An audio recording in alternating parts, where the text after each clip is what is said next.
I'll welcome everyone to another Oncology here and Now podcast. I'm Barbara Melão. I'm a urologist from Brazil, and I have the honor of having here with us today Dr. Felipe Spiess. Dr. Felipe Spiess, thank you very much for being here.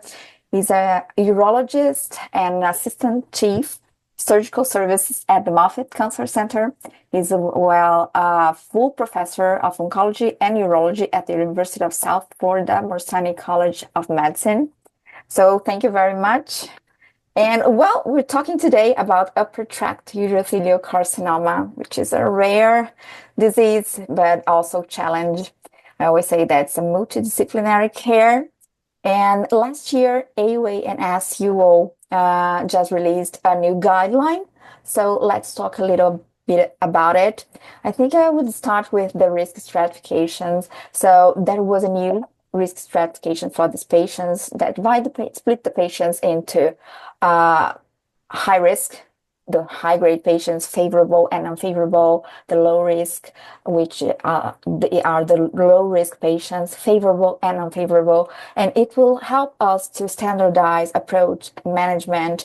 So tell us about this new risk stratification, please.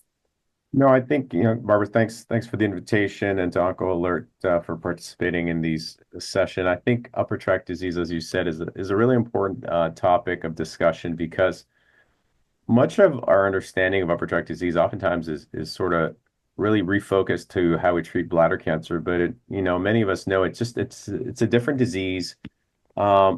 Certain principles of care that apply to upper tract disease are really not relevant or not necessarily a one-to-one comparison or comparable to bladder cancer. So I think the development of risk stratification in upper tract disease is critically important. And for, like you said, a multitude of number of reasons it's important to understand that when we talk about organ sparing surgery, and when we mean organ sparing is whether that be endoscopic treatment with laser fulguration, percutaneous treatments by either perc resections or installations, or obviously segmental, really it needs to be focused to a patient population we think are at somewhat lower risk of having regional and metastatic progression. So I think the risk stratification, which obviously takes into account much of what we know in upper tract disease on grade, because oftentimes our stage information for upper tract disease is really focused on grade characteristics. Size of the tumors really allows us to identify, I would say, a low risk patient population of really low grade / low stage tumors, for tumors that are smaller in size, typically 1 centimeter, although controversial when 2 centimeters was sort of indicated, and I think that's a somewhat controversial, but it does identify, I would say, a low risk patient population, which clearly where these more conservative treatment options are reasonable. I know a lot of us have those patients in our practices.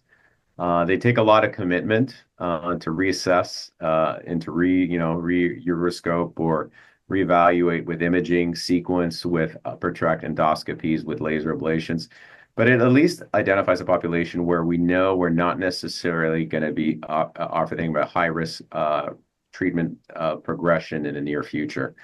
Obviously, the other end of the spectrum is the locally advanced / higher grade stage tumors with cytoarchitectural features that are more aggressive. We clearly know those tumors, we really need to have a multimodal approach. The classic approach of operating those patients and figuring things out afterwards doesn't necessarily apply, particularly if you see these tumors that are truly locally advanced or if you suspect they have node positive disease. And so I do think that risk stratification that was developed is an improvement. I don't necessarily think this is going to be the be all and end all in the sense that we've identified what are the ideal risk stratification model. I think molecular profiling is probably going to sort of help us identify a little bit more of a nuanced approach to this, where we're really be able to develop not only one which is developed related to less invasive versus more invasive treatment, but also maybe tailored approaches to understanding when various types of systemic treatments may be more suitable than others. Despite the very clear stratification that was recommended in the guidelines, it's not as easy to stratify these patients because sometimes the biopsy came low grade, but you have a cytology positive. So I think the new risk stratifications assess all this very peculiar things that these patients have. And it's important because for some patients, well, the low risk, low grade, favorable patients, well, those are who have the chance to have curative treatment with endoscopic treatments. So in these patients, we know it's difficult to know exactly the size. You have to have some parameters to accurately measure this, and it's not that easy. So there is a lot of pitfalls on the evaluation and on the imaging. And for this low risk, favorable patients, what would be the ideal endoscopic approach? Do you do laser ablation followed by chemoablative therapy, adjuvant, or you you use chemoablative therapies in your center despite lasers? What usually you do? Yeah, that's a really good question. I would say we tailor the approach based on obviously location of tumor and really volume of disease and the concern you have potentially of seeding other aspects of the upper urinary slash lower urinary tract. So I'm a big proponent of patients who have smaller volume upper tract disease with favorable risk is I do like uroscopic treatment with laser fulguration, and then probably use that as the initial tiered approach to those patients. Obviously, the big controversy is what do you do afterwards? Obviously, if you have uroscopically treated a tumor, we clearly know we shed a lot of cells. Those cells will deposit in the bladder, obviously using sheets, access sheets, or using various ways of reducing the risk of seeding of the bladder and subsequent risk of bladder cancer is important. And I think many people have started adopted using perioperative intravesical type chemotherapy. I know we have, and I would say with some positive results. I do think that still needs to be looked at in a much more rigorous prospective manner. But I do think that uroscopic with ablation is definitely something we do.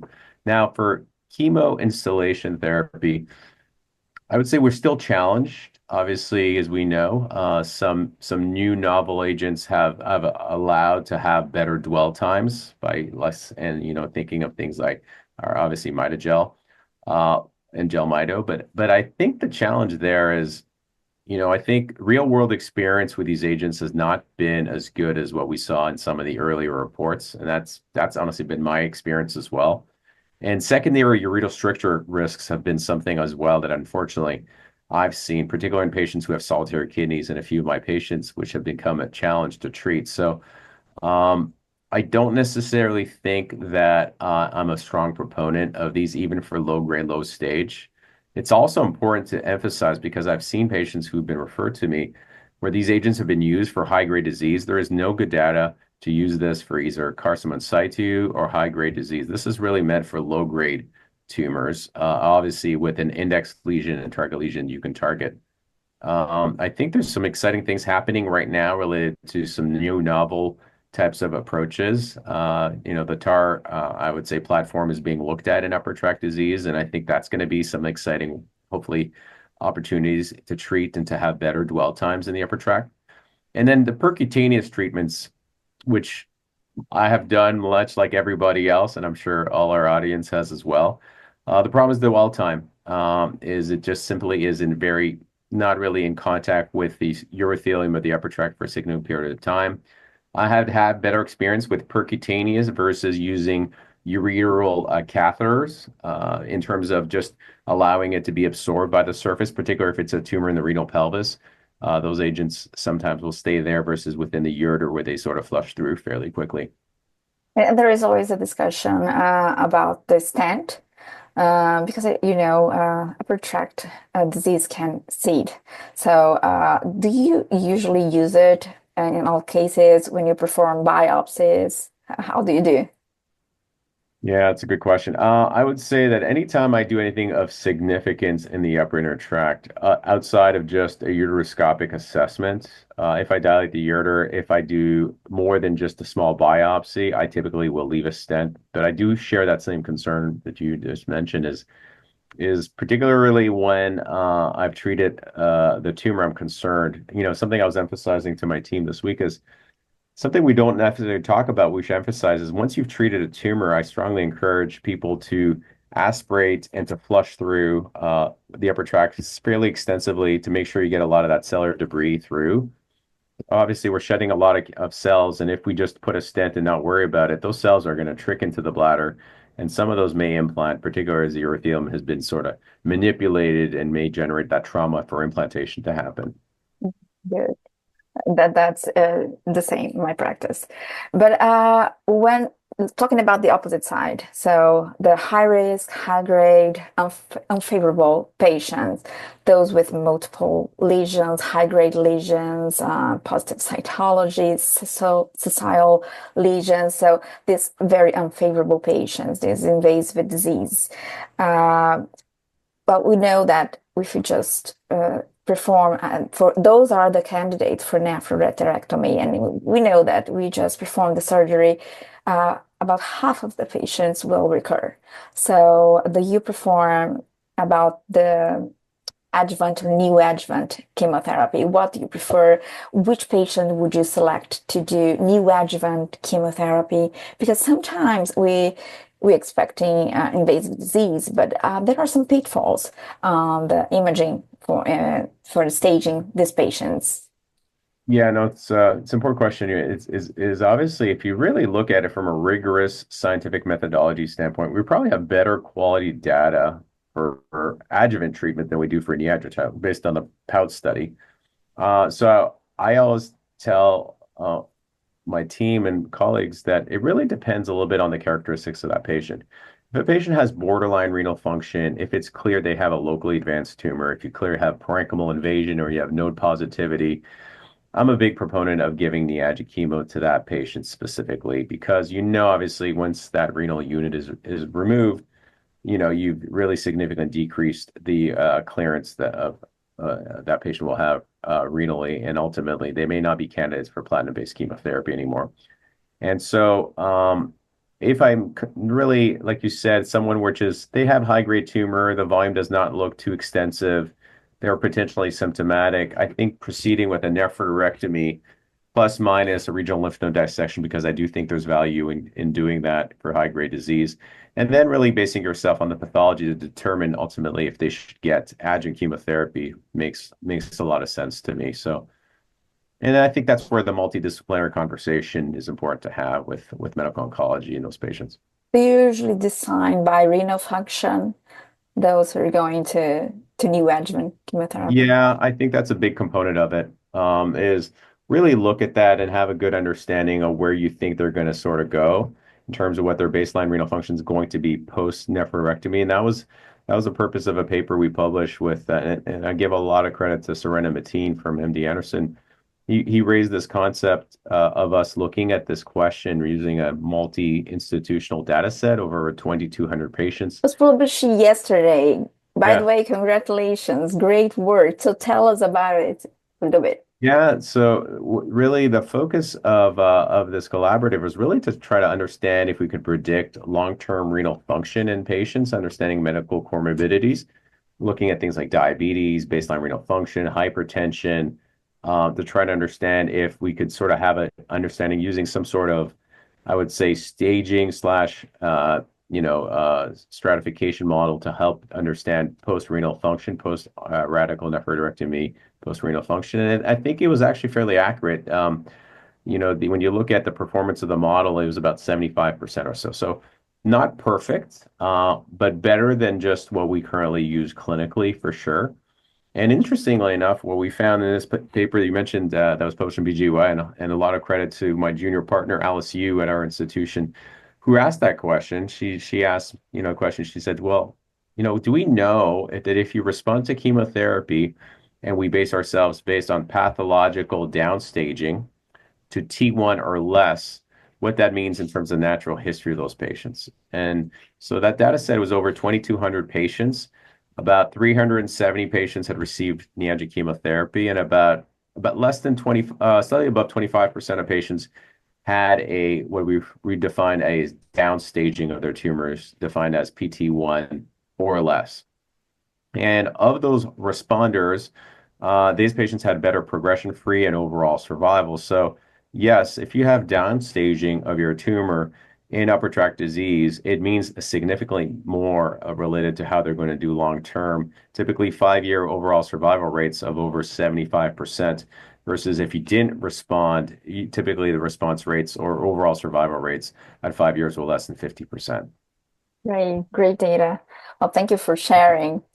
And we know immunotherapy changed the landscape of bladder cancer, but what's the role of immunotherapy for upper tract urothelial carcinoma today? That is a that is a really great question. I would say it is rapidly evolving. I do think there is more and more early data to indicate that probably combination immunotherapy is going to probably continue to move the pendulum to something more effective versus what we've had as systemic regimens.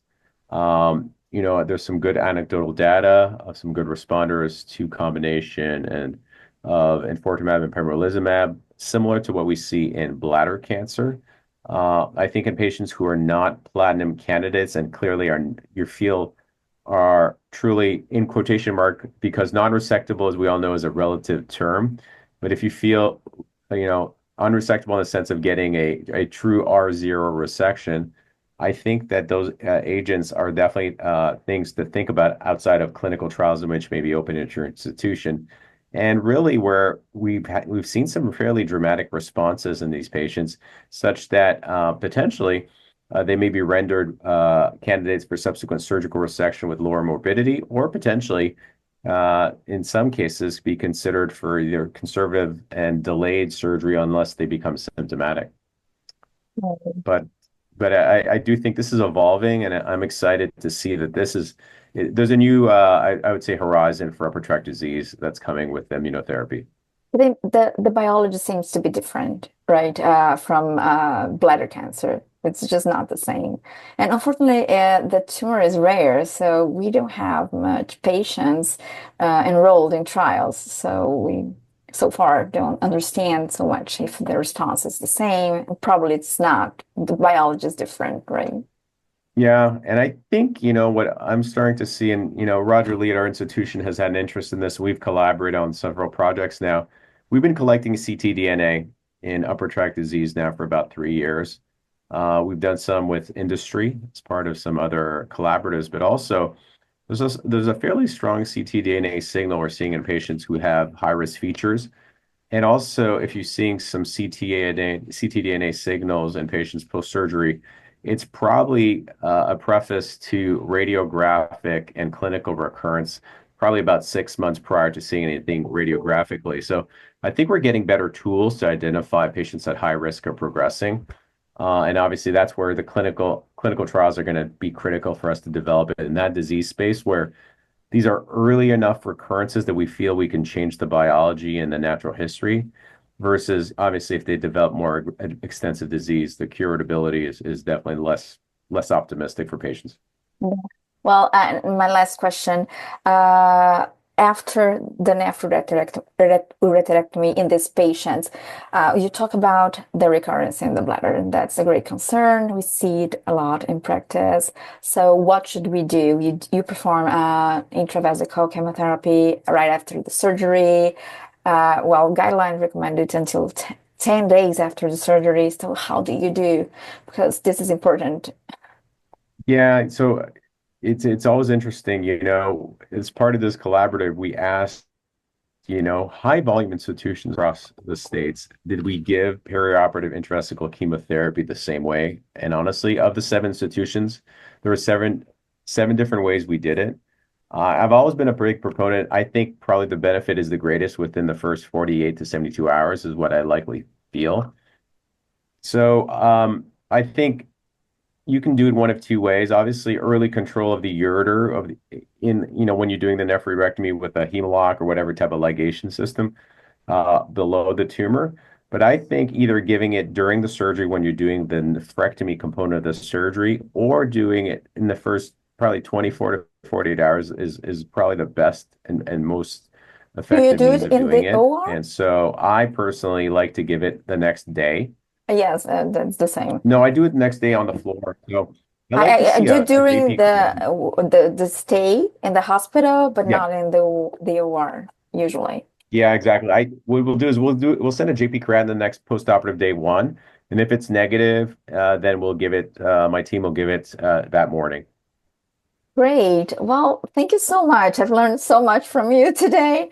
Thank you very much for discussing this rare and so important disease that is evolving, just like bladder cancer. That's everything is changing so fast. Well, thank you very much. My pleasure. Thanks for allowing me to participate and all the best. And thanks, Barbara. And thanks to Oncology once again. Thank you.